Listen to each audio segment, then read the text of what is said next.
जय हिंद दोस्तों, once again welcome back our YouTube channel super knowledge classes. दोस्तों आज के टॉप 20 क्वेश्चन काफ़ी महत्वपूर्ण होने वाले हैं। एसएससी, रेलवे तथा स्टेट लेवल के जितने भी सारे एग्जाम्स होते हैं सभी में ये सब क्वेश्चन पूछा जाता है दोस्तों, और आने वाले एग्जाम्स में भी ऐसा क्वेश्चन पूछा जाएगा। तो वीडियो पर अंत तक बने रहिएगा और साथ में सभी क्वेश्चन का एक्स्ट्रा फैक्ट भी आज हम लोग देखने वाले हैं। तो पहला क्वेश्चन पूछा गया दोस्तों कि कॉलीफॉर्म बैक्टीरिया कौन से मानव अंग में पाए जाते हैं। आपके लिए ऑप्शन है, ऑप्शन नंबर ए हृदय, ऑप्शन नंबर बी आंत, ऑप्शन नंबर सी वृक्क और option number D none of this. तो इस क्वेश्चन का राइट आंसर हो जाएगा दोस्तों ऑप्शन नंबर बी आंत। तो कॉलीफॉर्म जो बैक्टीरिया होती है दोस्तों वो मानव शरीर के आंत में पाई जाती है। तो चलिए कॉलीफॉर्म बैक्टीरिया के बारे में और अधिक जानकारी प्राप्त करते हैं। यहाँ पे बताया गया है साथियों कि कॉलीफॉर्म बैक्टीरिया जो होती है वो मानव अंग के आंत में पाए जाते हैं। कॉलीफॉर्म बैक्टीरिया का एक बड़ा समूह बनाते हैं जो मिट्टी में भी पाए जाते हैं। ठीक है दोस्तों, तो मानव शरीर के आंत में पाया जाता है और ये एक बड़ा समूह भी निर्माण करता है दोस्तों जो कि मिट्टियों में पाए जाते हैं। कॉलीफॉर्म बैक्टीरिया जैसे कि मल कॉलीफॉर्म मनुष्यों के आंत में रहते हैं। तो जो मल कॉलीफॉर्म होते हैं दोस्तों ये मनुष्य के आंत में पाए जाते हैं। दोस्तों अगले क्वेश्चन की ओर, अगला क्वेश्चन है क्वेश्चन नंबर 2। यहाँ पे पूछा जा रहा है निम्नलिखित में से कौन सा प्रेरक कारक काला अजार रोग का कारण बनता है। तो काला अजार रोग के बारे में आप सभी ने सुना होगा दोस्तों। तो इनका मेन कारण क्या है, किसकी वजह से काला अजार मनुष्यों में हो जाता है। तो आपके लिए ऑप्शन है, ऑप्शन नंबर ए जीवाणु, ऑप्शन नंबर बी कवक, ऑप्शन नंबर सी प्रोटोजोआ और option number D none of these. तो इस क्वेश्चन का राइट आंसर हो जाएगा दोस्तों ऑप्शन नंबर सी प्रोटोजोआ। तो काला आजार जो बीमारी होती है दोस्तों वो प्रोटोजोआ के कारण शरीर में फैल जाता है। ठीक है दोस्तों, तो चलिए काला आजार के बारे में कुछ जानकारी प्राप्त करते हैं। यहाँ पे साफ साफ बताया गया है साथियों कि जो काला आजार बीमारी है जिसे लिस्मेनियासिस के नाम से भी जाना जाता है। आपको याद रखना है दोस्तों ये काला आजार का जो वैज्ञानिक नाम है ये लिस्मेनियासिस भी है। ये भी क्वेश्चन में पूछा जाता है कि काला आजार को और किस नाम से जाना जाता है। तो ये जो है लेशमेनियासिस के नाम से भी जाने जाते हैं दोस्तों। प्रोटोजोआ के कारण होने वाला एक परजीवी है और ये जो काला आजार बीमारी होते हैं ये प्रोटोजोआ के कारण होते हैं। ये आपको याद रखना है, वेरी वेरी इंपॉर्टेंट, एग्जाम में कई बार पूछा गया है। काला आजार का प्रेरक कारक लिस्मेनिया डोनावानी, ये जो प्रेरक कारक होते हैं दोस्तों, जो इसका वाहक होता है वो होता है बालू मक्खी। तो बालू मक्खी के काटने से काला आजार होता है और इसका जो संक्रामक वाली चीज़ होती है वो इसको कहा जाता है लिस्मेनिया डोनावानी। तो आपको याद रखना है काला आजार के बारे में। काला आजार का एक और नाम है लिस्मेनियासिस और ये बालू मक्खी के काटने से होता है। ठीक है दोस्तों, बढ़ते अगले क्वेश्चन की ओर। और अगला क्वेश्चन यहाँ पे पूछा गया है दोस्तों दाद जो है एक आम त्वचा संक्रमण किसके कारण होता है। दाद का जो बीमारी होता है वो किसके कारण होता है। आपके लिए ऑप्शन है, ऑप्शन नंबर ए विषाणु के कारण, ऑप्शन नंबर बी कवक के कारण, ऑप्शन नंबर सी जीवाणु के कारण और option number D none of these. तो आप सभी को पता है दोस्तों जो एथलीट फूड भी होता है वो भी कवक के कारण ही होता है, जो जानवरों में होता है एथलीट फूड। ठीक है दोस्तों, तो ये जो आपका आंसर हो जाएगा ऑप्शन नंबर बी कवक। तो जो दाद होता है त्वचा में, जो स्क्रीन में आप लोग देख पाते होंगे लाल लाल बड़ा बड़ा चकता चकता टाइप का हो जाता है, तो ये कवक के चलते होता है। तो चलिए दोस्तों दाद के बारे में कुछ और जानकारी लेते हैं। दाद एक आम त्वचा संक्रमण है जो कवक के कारण होता है। किसके कारण होता है दोस्तों, कवक के कारण, यानी फंगस इन्फेक्शन इसको बोला जाता है। दाद या टीनिया एक और जो संक्रमक है दोस्तों, टीनिया एक फंगल संक्रमण के कारण होने वाला दाने हैं। ये आमतौर पर बीच में साफ त्वचा, बीच में साफ रहेगा दोस्तों और साइड साइड में काला काला टाइप, लाल लाल टाइप का हो जाता है। ठीक है, बीच में साफ त्वचा के साथ एक लाल खुजलीदार, यहाँ पे खुजलीदार गोलकार चकते होते हैं दाद। अक्सर संक्रमित व्यक्ति जिसका दाद हुआ है उसके शरीर से आप शरीर को टच करेंगे दोस्तों तो दाद यहाँ पे फैलेगा। हवा में नहीं फैलता है बल्कि शरीर से शरीर को टच करेंगे तो दाद इस तरह से फैलता है। तो चलिए दोस्तों बढ़ते हैं अगले क्वेश्चन की ओर। और क्वेश्चन नंबर 4 पूछा गया है ब्लू बेबी सिंड्रोम जो एक बीमारी है वो निम्न में से किसकी वजह से होता है। तो ब्लू बेबी जो सिंड्रोम होती है दोस्तों ये एक भयंकर बीमारी है ब्लू बेबी सिंड्रोम।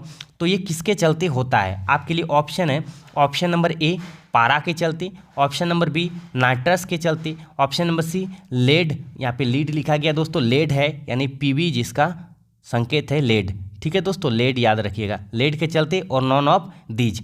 तो ये जो क्वेश्चन है दोस्तों इसका राइट आंसर हो जाएगा नाइट्रस के चलते। किसके चलते होता है ब्लू बेबी सिंड्रोम? नाइट्रस के चलते। तो चलिए दोस्तों ब्लू बेबी सिंड्रोम के बारे में कुछ अधिक जानकारी लेते हैं। तो ये जो एक्स्ट्रा फैक्ट दोस्तों, इसको आप स्क्रीनशॉट भी ले सकते हैं, या फिर आपको अगर पीडीएफ चाहिए तो फ्री ऑफ कॉस्ट आपको पीडीएफ अवेलेबल हो जाएगा मेरे टेलीग्राम चैनल पर। ठीक है, तो मेरे टेलीग्राम चैनल से जुड़ सकते हैं।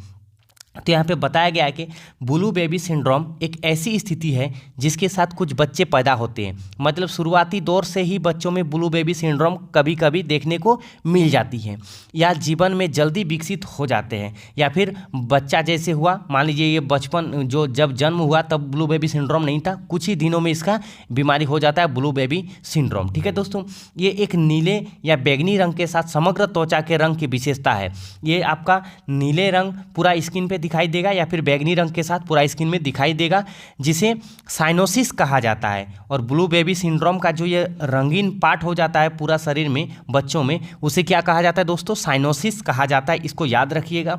यह नीली दिखावट सबसे अधिक ध्यान देने योग्य है। जहाँ त्वचा पतली होती है वहीं पे ज़्यादा नीलीपन यहाँ पे दिखाई देता है, जैसे होठ हो गया, एयर लोब हो गया, या फिर नाखून का बिस्तर हो गया। तो इस सब क्षेत्र में आपको नीला रंग दिखाई देगा, उसको ध्यान देना है बच्चों में, और यही है ब्लू बेबी सिंड्रोम। ठीक है दोस्तों, तो ब्लू बेबी सिंड्रोम किसके वजह से होता है? तो नाइट्रस के वजह से होता है। बढ़ते हैं अगले क्वेश्चन की ओर दोस्तों। अगला क्वेश्चन यहाँ पे पूछा गया है कि इन्फ्लुएंजा जो बीमारी है वह निम्नलिखित में से किसके कारण होता है? तो ये जो इन्फ्लुएंजा बीमारी है दोस्तों, ये आपके लिए ऑप्शन है। ऑप्शन नंबर ए जीवाणु के चलते, ऑप्शन नंबर बी विषाणु के चलते, ऑप्शन नंबर सी कवक के चलते, और ऑप्शन नंबर डी प्रोटोजोआ के चलते। तो इस क्वेश्चन का राइट आंसर हो जाएगा दोस्तों ऑप्शन नंबर बी विषाणु के चलते। तो इन्फ्लुएंजा जो होता है वो वायरस के चलते यानी विषाणु के चलते होता है। तो चलिए दोस्तों कुछ रोग को देख लेते हैं, और जो कारक है उसका किसकी वजह से होता है उसको भी देखते हैं। तो यहाँ पे आप लोग देख सकते हैं साथियों, मैंने निम्न रोग और कारण भी लिखे हैं। 6 रोग जिसको हम लोग टीबी के नाम से भी जानते हैं दोस्तों। तो टीबी होता है जीवाणु यानी बैक्टीरिया के चलते। इन्फ्लुएंजा जो होती है ये होता है विषाणु यानी वायरस के चलते। अगर बात करें दोस्तों फूफंदी, तो फूफंदी रोग जैसे मैंने अभी कुछ देर पहले बताया, दाद हो गया, या फिर जो जिसका सर से बाल खत्म हो जाता है दोस्तों, टकलापन, वो भी होता है कवक के चलते। ठीक है, और ये आपका फूफंदीय संक्रमण जो भी होता है वो कवक के चलते। और जो मलेरिया होता है दोस्तों ये प्रोटोजोआ के चलते होता है। दोस्तों एक क्वेश्चन है मलेरिया से जुड़ा हुआ, आपको कमेंट बॉक्स में पिन करना है, मतलब आपको कमेंट में बताना है कि ये जो मलेरिया के टेस्ट किया जाता है तो उस टेस्ट को किस नाम से जाना जाता है। और मलेरिया के बारे में जितना अधिक से अधिक लिख सकते हैं दोस्तों कमेंट बॉक्स में लिखिएगा। ठीक है, चलिए बढ़ते हैं अगले क्वेश्चन की ओर दोस्तों। तो अगला क्वेश्चन यहाँ पे पूछा गया है कि इटाई रोग निम्न में से किसके कारण होता है? इटाई जो रोग है दोस्तों वो निम्न में से किसके कारण होता है? आपके लिए ऑप्शन है, ऑप्शन नंबर ए मरकरी के चलते, ऑप्शन नंबर बी है कैडमियम के चलते, ऑप्शन नंबर सी है आर्सेनिक के चलते, और ऑप्शन नंबर डी है नाइट्रेट के चलते। तो इस क्वेश्चन का राइट आंसर हो जाएगा दोस्तों कैडमियम के चलते। तो इटाई रोग जो होता है ये कैडमियम के चलते हो जाता है। ठीक है दोस्तों, तो चलिए मरकरी अगर देख लें दोस्तों, तो मरकरी के चलते होता है मिनी माता। आपको याद रखना है मरकरी के चलते क्या होता है? मिनी माता। ठीक है दोस्तों, तो चलिए इटाई रोग के बारे में कुछ अधिक जानकारी हम लोग प्राप्त करते हैं। तो इटाई जो रोग है दोस्तों ये कैडमियम की कमी के कारण होता है। इसे पहली बार 1960 के दशक में जापान में पहचाना गया था। तो इटाई रोग सबसे पहले कब हुआ था दोस्तों? 1960 में। और कहाँ पे हुआ था? जापान में हुआ था। यह औद्योगिकीकरण से जुड़ी मानवीय गतिविधियों का परिणाम है दोस्तों, क्योंकि ये जो अभी डिजिटलीकरण आ गया, औद्योगिकीकरण आ गया, इसी के चलते ये बीमारी अधिक फैलती है। हड्डी के गंभीर दर्द के साथ ये हड्डी में जोड़ों में दर्द होता है। अस्थि मृदुता इटाई रोग का एक लक्षण है, यानी जो आपका हड्डी होता है वो भंगुर टाइप का हो जाएगा, यानी आप अगर कहीं पे गिर पड़ते तो सट से आपका हड्डी टूट जाएगा। ये गुर्दे की ट्यूबुलर विफलता का कारण भी होता है। आपका जो गुर्दा है दोस्तों उसमें अगर ट्यूबुलर विफलता है तो भी आपका इटाई रोग हो सकता है। बढ़ते अगले क्वेश्चन की ओर दोस्तों, और अगला क्वेश्चन यहाँ पे पूछा गया है नार्कोलेप्सी किससे संबंधित एक बीमारी है? नार्कोलेप्सी जो बीमारी है वह किससे संबंधित एक बीमारी है? वेरी इंपॉर्टेंट क्वेश्चन है दोस्तों, आपको इसमें सही आंसर करना है। तो आपके लिए ऑप्शन है, ऑप्शन नंबर ए बाध्यकारी चोरी की आदतें, ऑप्शन नंबर बी भूलने वाला विकार, ऑप्शन नंबर सी मिर्गी जिसे एपिलेप्सी भी कहा जाता है, आप लोगों को अगर नहीं पता मिर्गी के बारे में दोस्तों, तो मिर्गी जान लीजिए, इसे एपिलेप्सी भी कहा जाता है। और ऑप्शन नंबर डी है अत्यधिक नींद का विकार। तो इस क्वेश्चन का राइट आंसर हो जाएगा दोस्तों ऑप्शन नंबर डी, अत्यधिक नींद का विकार। तो नार्कोलेप्सी जो बीमारी है ये अत्यधिक नींद का विकार है। ठीक है दोस्तों, चलिए बढ़ते हैं अगले क्वेश्चन की ओर। अगला क्वेश्चन यहाँ पे पूछा गया है कि डेंगू किसके कारण होता है। आपके लिए ऑप्शन है, ऑप्शन नंबर ए जीवाणु के चलते, ऑप्शन नंबर बी विषाणु के चलते, ऑप्शन नंबर सी कवक के चलते और ऑप्शन नंबर डी प्रदूषण के चलते। तो ये जो आपका डेंगू बीमारी है दोस्तों, डेंगू हो गया, चिकनगुनिया हो गया, ये सभी विषाणु के चलते होता है। तो इस क्वेश्चन का राइट आंसर हो जाएगा दोस्तों ऑप्शन नंबर बी, विषाणु के चलते। तो डेंगू किससे चलते होता है, विषाणु के चलते। तो चलिए दोस्तों डेंगू के बारे में कुछ अधिक जानकारी प्राप्त करते हैं। डेंगू जो होती है वो विषाणु द्वारा संचरित और मच्छर जनित वायरल बीमारी है। ये मच्छर जनित वायरल बीमारी है। डेंगू जो बीमारी होती है दोस्तों, ये मादा मच्छरों द्वारा प्रेषित किया जाता है। यानी नर मच्छर के द्वारा डेंगू नहीं होता है, मादा मच्छर के द्वारा डेंगू होता है। एक चीज़ ध्यान दीजिएगा दोस्तों, जब भी आपको मच्छर काटे तो आपको ये ध्यान होना चाहिए कि कभी भी नर मच्छर आपको नहीं काटेगा। नर मच्छर कभी नहीं काटता है, हमेशा मादा मच्छर ही शरीर में बैठता है और शरीर को काटता है। ठीक है दोस्तों, ये याद रखना है। जिन्हें तो ये मादा मच्छरों के द्वारा प्रेषित किया जाता है, जिन्हें एडिस एजिप्टी कहा जाता है। तो ये जो मच्छर है दोस्तों, तो यहाँ पे पूछा जाएगा कि डेंगू बीमारी किस मच्छर के काटने से होता है। तो ये वेरी वेरी इंपॉर्टेंट क्वेश्चन हो गया। एडिस एजिप्टी मच्छर के काटने से डेंगू बीमारी हो जाता है। ये डेंगू मच्छर हर जगह, घर के अंदर और बाहर दोनों जगह पाए जाते हैं और आमतौर पर दिन के समय काटते हैं। तो ये जो एडिस एजिप्टी मच्छर है जिसके कारण डेंगू फैलता है, ये अधिकतर दिन में ही काटता है। ये मच्छर सुबह और शाम को अपनी सक्रियता के चरम पद पर पाए जाते हैं। संक्रमित मच्छर द्वारा काटे जाने के 6 से 10 दिनों के बाद ही बीमारी के लक्षण विकसित हो जाते हैं। ठीक है दोस्तों, तो ये जो डेंगू है ये एक विषाणु जनित बीमारी है और ये मच्छर के काटने से होती है। और उस मच्छर का क्या नाम है दोस्तों, एडिस एजिप्टी। आपको याद रखना है। बढ़ते हैं अगले क्वेश्चन की ओर दोस्तों। और अगला क्वेश्चन यहाँ पे पूछा गया है कि जो चिकनगुनिया है वो किसके कारण होता है। आपके लिए ऑप्शन है गैर क्लोरोफिलस जीवाणु, ऑप्शन नंबर बी निमेटोड जीवाणु, ऑप्शन नंबर सी वायरस के चलते और ऑप्शन नंबर डी कवक के चलते। तो इस क्वेश्चन का राइट आंसर हो जाएगा, मैंने अभी कुछ देर पहले बताया कि डेंगू और चिकनगुनिया जो है दोस्तों ये वायरस के चलते फैलता है। तो इस क्वेश्चन का राइट आंसर हो जाएगा वायरस। तो चिकनगुनिया किसके चलते होता है, वायरस के चलते। बढ़ते हैं अगले क्वेश्चन की ओर। इससे पहले दोस्तों चिकनगुनिया के बारे में कुछ अधिक जानकारी ले लेते हैं। चिकनगुनिया जो बीमारी है ये वायरस से होने वाली मच्छर जनित, जैसे डेंगू आपका हो गया एडिस एजिप्टी, उसी तरह ये भी एक मच्छर जनित बीमारी ही है चिकनगुनिया। वायरस छोटे अंतकोशिकीय परजीवी होते हैं जिनमें आरएनए और डीएनए जीनोम होता है। वायरस में आरएनए और डीएनए भी होता है। तो आप लोग बताइएगा दोस्तों, जो कोविड-19 था तो ये आरएनए वाला वायरस था या फिर डीएनए वाला वायरस था। आपको कमेंट बॉक्स में बताना है कि जो कोविड-19 था, यानी आप लोगों जो कोरोना जिसको बोलते हैं दोस्तों, वो कौन सा बीमारी था, आरएनए वाला या फिर डीएनए वाला, आपको लिखना है। तो ये आपका है दोस्तों चिकनगुनिया के बारे में अधिक जानकारी के लिए इसको आप पढ़ सकते हैं। बढ़ते हैं अगले क्वेश्चन की ओर।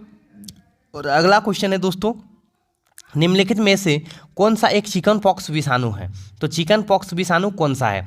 तो यहाँ पे एक चीज़ तो आपको याद ध्यान देना है कि चिकन पॉक्स भी जो होता है वो विषाणु यानी वायरस के चलते होता है। ठीक है दोस्तों, तो आपके लिए ऑप्शन है एंट अमीबा हिस्टोलिटिका। ठीक है दोस्तों, तो चिकन पॉक्स का जो होता है वो किसके चलते होता है। आपके लिए ऑप्शन है Entamoeba histolytica, option number B है विब्रियो कोलोरी और ऑप्शन नंबर सी है बेसिलस टाइफोसस और ऑप्शन नंबर डी है दोस्तों वेरिसेला विषाणु।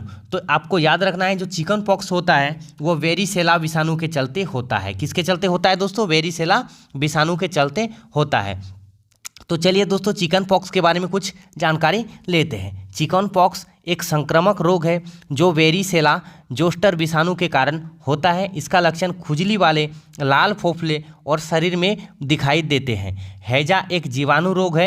हैजा के बारे में भी कुछ यहाँ पे मैंने लिख दिया है दोस्तों। हैजा एक जीवाणु रोग है जिसे जीवाणु विब्रियो कोलेरा भी कहा जाता है। टाइफाइड बुखार बेसिलस टाइफोसस के कारण होता है।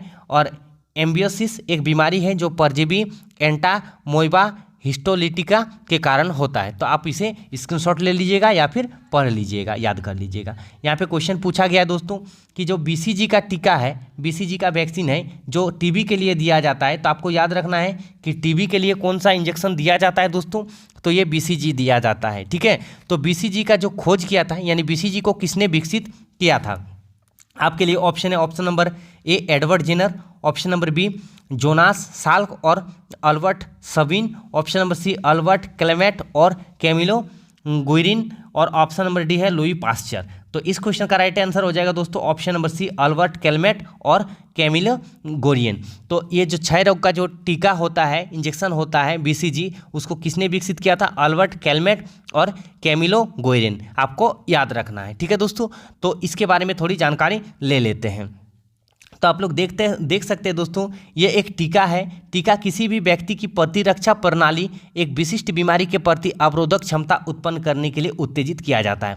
जैसे आप लोगों ने कोविड-19 का वैक्सीन लिया है, तो क्या किस लिए किया है, क्योंकि आपका जो बॉडी है वो प्रतिरक्षा प्रणाली को स्ट्रॉन्ग कर सके। दोस्तों मेन वैक्सीन का काम है कि शरीर में जो प्रतिरक्षा शक्ति होती है उसको बढ़ा देना, ताकि उस बीमारी से वो लड़ सके। ठीक है दोस्तों, तो विभिन्न रोगों के खिलाफ निष्क्रिय रूप से अर्जित प्रतिरक्षा बनाने के लिए टीके लगाए जाते हैं। टीकों को आमतौर पर सुई के इंजेक्शन के माध्यम से दिया जाता है, लेकिन इसे मुंह से भी दिया जा सकता है और नाक से भी स्प्रे किया जा सकता है। ठीक है दोस्तों, और इसके बारे में थोड़ा क्षय रोग के बारे में जान लेते हैं। क्षय रोग एक जीवाणु जनित रोग है जो जीवाणु माइकोबैक्टीरियम ट्यूबरकुलोसिस के कारण होता है। तो टीबी किसके चलते होता है दोस्तों, आपको याद रखना है, टीबी होता है बैक्टीरिया के चलते। और ये कौन सा बैक्टीरिया है दोस्तों, तो माइकोबैक्टीरियम ट्यूबरकुलोसिस के कारण होता है। क्षय रोग के लक्षणों में खून के धब्बे वाली खांसी यानी खांसी हो जाता है दोस्तों, बुखार आ जाता है, भूख न लगना, पसीना आना, थकान या कमजोरी, वजन में गंभीर रूप से कम होना, सीने में दर्द, सांस लेने में तकलीफ आदि शामिल हैं। आमतौर पर यह एक जीवाणु की ऊपरी श्वसन पथ को संक्रमित करता है, जो कि फेफड़े की बीमारी भी हम लोग कभी कभी कह देते हैं। संक्रामक गुर्दे, रीढ़ और यहाँ तक कि गंभीर मामलों में मस्तिष्क जैसे किसी भी अंग को ये गंभीर रूप से असर कर सकती है। क्षय रोग एक संचरी बीमारी है, या ये याद रखिएगा दोस्तों, क्षय रोग जो या टीबी होती है ये संक्रामक बीमारी है। ठीक है दोस्तों, लोगों को क्षय रोग से संक्रमित होने से बचाने के लिए BCG यानी बैसिलस क्लेमेट गुइरिन का टीका लगाया जाता है। ये जो BCG नाम है दोस्तों वैज्ञानिक के नाम पर ही रखा गया है, आपको ये भी याद रखना है। BCG का टीका शिशुओं और बच्चों को दिया जाता है। टीका को 1921 ईस्वी में फ्रांसीसी जो बैक्टीरियोलॉजिस्ट अल्बर्ट क्लेमेट और कैमिलो गुइरिन था, उन्हीं के द्वारा विकसित किया गया था। और इस प्रकार क्षय रोग को प्रतिरक्षण के लिए BCG टीका अल्बर्ट क्लेमेट और कैमिलो गुइरिन द्वारा विकसित किया गया था। तो ये बहुत इंपॉर्टेंट था दोस्तों आप सभी के लिए, क्योंकि जिन्होंने भी SSC GD खासकर MTS railway ALP technician NTPC आदि का तैयारी कर रहे हैं, या फिर स्टेट लेवल के जितने भी है, जैसे झारखंड CGL हो गया, BSSC हो गया, BPSC हो गया, ये सब के लिए बहुत ही महत्वपूर्ण क्वेश्चन है दोस्तों। तो मिलते हैं नेक्स्ट क्वेश्चन में, तब तक के लिए जय हिंद, जय भारत, गुड बाय।